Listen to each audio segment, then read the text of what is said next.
கண்ணால் பார்க்கும்போது தளபதி படத்தை மிஸ் பண்ணலுமான்னு அவன் கேட்கிறானாக இருந்தால், யாரு சகோதரர்களை தளபதி?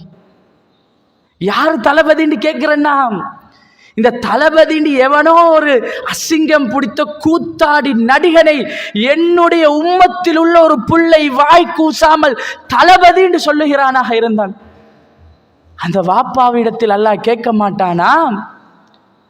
அந்த உம்மா இடத்துல அல்லாஹ் கேட்க மாட்டானா? என்ன புள்ள வளர்த்து வச்சிருக்கிறீங்கன்னு. என்னையும் உங்களையும் உயிருக்கு மேலாக நேசித்த தூதர் நபி முஹம்மது ஸல்லல்லாஹு அலைஹி வஸல்லம், உயிரிலும் மேலான தலைவர். இந்த நபியை பற்றி அந்த பிள்ளைக்கு ஒரு வார்த்தை தெரியுமா? சில பாடசாலைகளில் நான் பேய்த்து ரசூலுல்லாவை பற்றி கேட்கும் போது, ரசூலுல்லாவுடைய பிள்ளைகளுடைய பெயர் தெரியுமா என்று கேட்கும் போது, ரசூலுல்லாவுடைய மனைவியுடைய பெயரை கேட்கும் போது ஃபாத்திமா என்று சொல்லுகிறார். அல்லாஹு அக்பர்.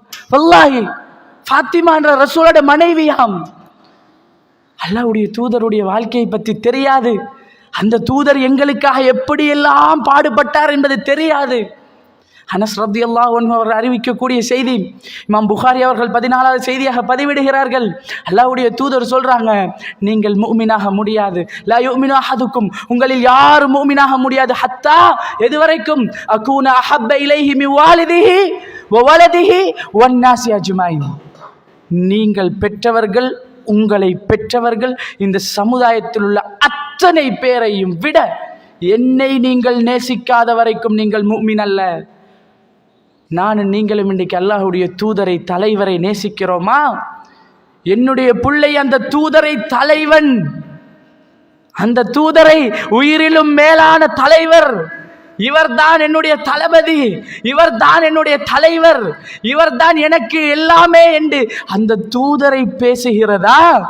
எவனோ ஒரு கூத்தாடி நடிகனை தளபதி என்று சொல்லும் போது அந்த தூதர் இந்த வார்த்தையை கேட்டிருந்தால், வல்லாஹி நான் அன்றைக்கு நினைத்தேன், தாயிஃபிலே ரசூலுல்லாஹ் பட்ட கஷ்டத்தை எல்லாம் நாம் படித்தோம். காலிலே அடித்து இரத்தம் கொட்டுகிறது. ஜிப்ரீல் அலைஹிஸ்ஸலாம் வந்து கேட்கிறார்கள், யா ரசூலுல்லாஹ், நீங்க சொல்லுங்க, இந்த 2 மலையையும் ஒன்றாக்கி அழித்து போடுகிறோம் இந்த ஊரை. அந்த உயிரிலும் மேலான தலைவர் என்ன சொன்னார்? என்னுடைய சமூகம் பின்னாடி இவர்கள் திருந்துவார்கள், பின்னாடி இவர்கள் என்னை ஏற்றுக்கொள்வார்கள், வேண்டாம் என்றார்கள். அந்த தூதர் இந்த வார்த்தையை கேட்டால், ஒரு ஹராமான விபச்சாரத்தை தூண்டக்கூடிய நடிகனை இன்றைக்கு தளபதி என்கிறார்கள். ரசூலுல்லாஹ் பத்ர் யுத்தத்தில் தளபதியாக நின்று ரசூலுல்லாஹ் இந்த உம்மத்துக்காக செய்த சேவை, என்னையும் உங்களையும் நேசித்ததன் அடையாளம். இன்றைக்கு நாங்க பள்ளியில உட்கார்ந்து பேசிட்டு இருக்கிறோம், அல்லாஹ்வை தொழுகிறோம், அல்லாஹு அக்பர் என்று தக்பீர் கட்டுகிறோம், அல்லாஹு அக்பர் என்று சுஜூதை தலையிலே வைக்கிறோம் என்றால், அந்த தூதரும் அந்த சஹாபாக்களும் பட்ட கஷ்டம், அவர்களுடைய வாழ்க்கையை படிச்சு கொடுத்தோமா பிள்ளைகளுக்கு? அந்த சஹாபாக்களை பற்றி சொன்னா தெரியுமா எங்களோட பிள்ளைகளுக்கு? தளபதி என்றா எவனோ ஒருத்தனை. இன்றைக்கு செய்தித்தாளில் படிக்கிறேன், இன்னொரு நடிகனை கடவுளாக்கி விட்டார்கள். அல்லாஹு அக்பர். கொஞ்சம் மீடியாவை திறந்து படிச்சு பாருங்க. ஒரு நடிகர், நான் பேர் சொல்ல மாட்டேன், எனக்கு இந்த நடிகர்களுடைய பேர் சொல்ல விருப்பம் இல்லை. பள்ளியில் ஒரு நடிகனை கடவுளே என்று கொண்டு வந்து விட்டார்கள். நம்முடைய புள்ள ஷிர்க்கு. நாம இன்றைக்கு தர்கா வழிபாடு, கபர் வழிபாடு ஹராம் என்று பேசுகிறோம், ஷிர்க் என்று சொல்லுகிறோம். சொல்லத்தான் வேணும், ஷிர்க்கு தான். நடிகனை சொல்லி கடவுளே என்றார். கொஞ்சம் யோசித்து பாருங்கள். இந்த இளைஞர்கள் போன பயணம் இருக்கிறா இல்லையா?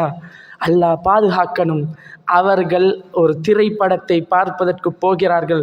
போகிற வழியில் ஒரு திடீரென்று ஒரு விபத்துக்குள்ளாகினால், திடீரென்று அந்த மரணம் வந்தால் அந்த தாய் தந்தையுடைய நிலைமை என்ன? அந்த பிள்ளையுடைய வாழ்க்கை நிலைமை என்ன? இப்ப கொஞ்சம்